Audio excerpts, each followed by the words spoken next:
R5-D4, also called Red by Luke Skywalker, was a red and white striped R5 astromech droid owned by a group of Jawas on Tatooine in the early days of the Galactic Civil War. Shortly before the Battle of Yavin, the Jawas attempted to sell him to Owen Lars, but the droid's motivator malfunctioned, so he purchased R2-D2 in R5-D4's place. R5-D4's malfunctioning led to Skywalker discovering a message within R2-D2 from Leia Organa, the Princess of Alderaan, which was soon delivered to Jedi Master Obi-Wan Kenobi as per Organa's instruction to R2-D2. As a result of owning R2-D2 instead of R5-D4, Skywalker joined with Kenobi and soon destroyed the Death Star during the Battle of Yavin. He later trained as a Jedi Knight and ultimately redeemed his father, Darth Vader, who killed Emperor Sheev Palpatine and brought balance to the Force.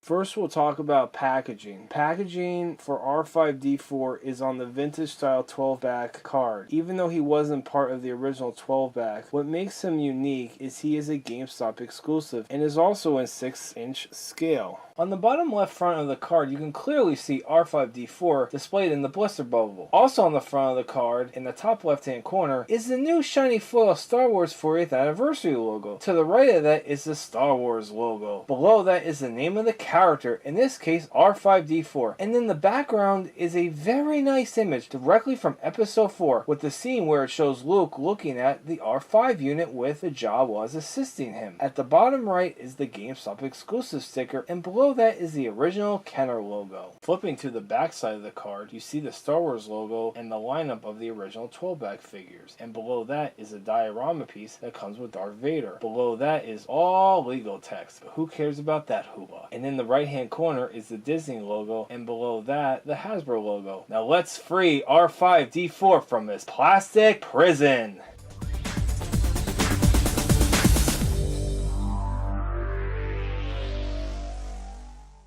Moving on to sculpting on R5-D4. His antenna on his head is sculpted, pliable, and shouldn't break off. On the top of his head, all the grooves are sculpted. His eyes or lenses are all sculpted and very detailed. On the front of R5's body is all sculpted with massive detail. The hatches of doors that open up are sculpted. You could see his little probe arms are nicely sculpted as well. His middle leg is all sculpted, and on the side of his legs are all sculpted beautifully. The tubes are sculpted as well. R5 has a major amount of sculpting throughout his body. His wheels on the bottom are fully functional and they really do roll. Even some of the white parts are gorgeously sculpted. The back and side of his head has amazing sculpting too. Again, excellent job on the sculpting. Moving around back to the front of the figure. The sculpting is superb on this well-rounded figure. I'm extremely impressed with the sculpting detail.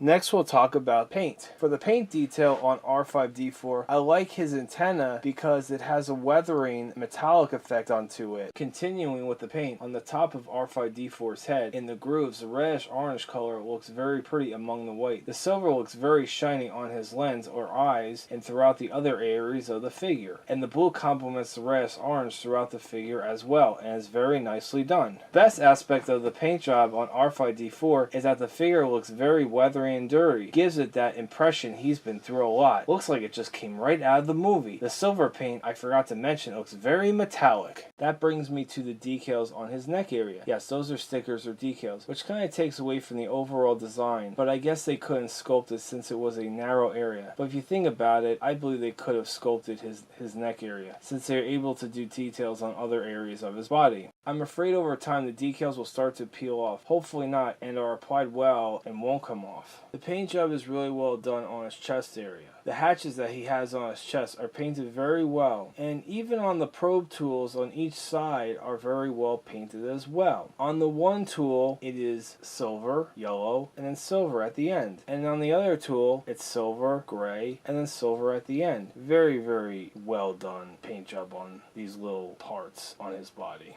Lastly, the copper color on the tubes on his feet area are very well done as well. Overall, the paint job on this figure is excellent and phenomenal.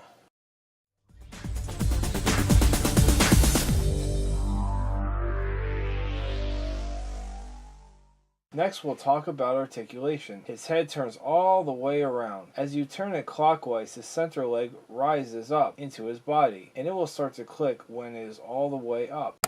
When you turn the head counterclockwise, the leg deploys out of R5's body. Then it clicks once again when fully extended.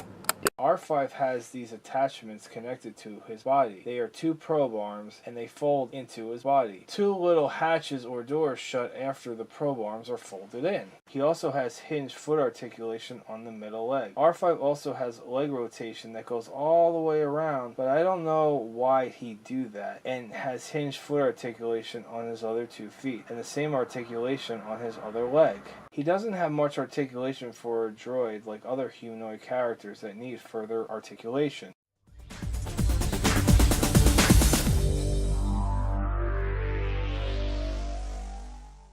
As far as scaling goes for R5-D4, he stands at 3.5 inches to the top of his head, and to the top of his antenna he stands 4 inches, and that is with his middle leg deployed.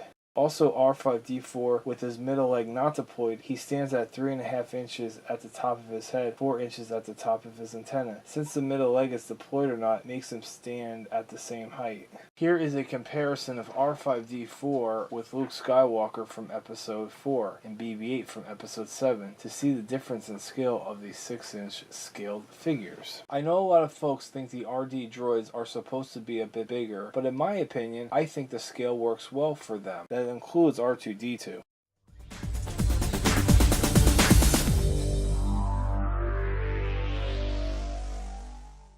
Overall, I really enjoyed this figure a whole lot, and everything works through and through of what this figure has to offer. My final grade is an A- due to the stickers or decals on the neck area and the price being a bit more expensive, being a Gamestop exclusive. This video is sponsored by the Crazy Kings of Toys. Check them out for all your toy needs and find out why they are so crazy. Find them on eBay, Bricklink, and Facebook. Links are in the description. For more Toxic Pop, visit our website at toxicpop1.wixsite.com/toxicpop. Email us at toxicpop1@gmail.com and check us out on Facebook at facebook.com/toxicpop1 and Instagram at instagram.com/wearetoxicpop. Links are in the description.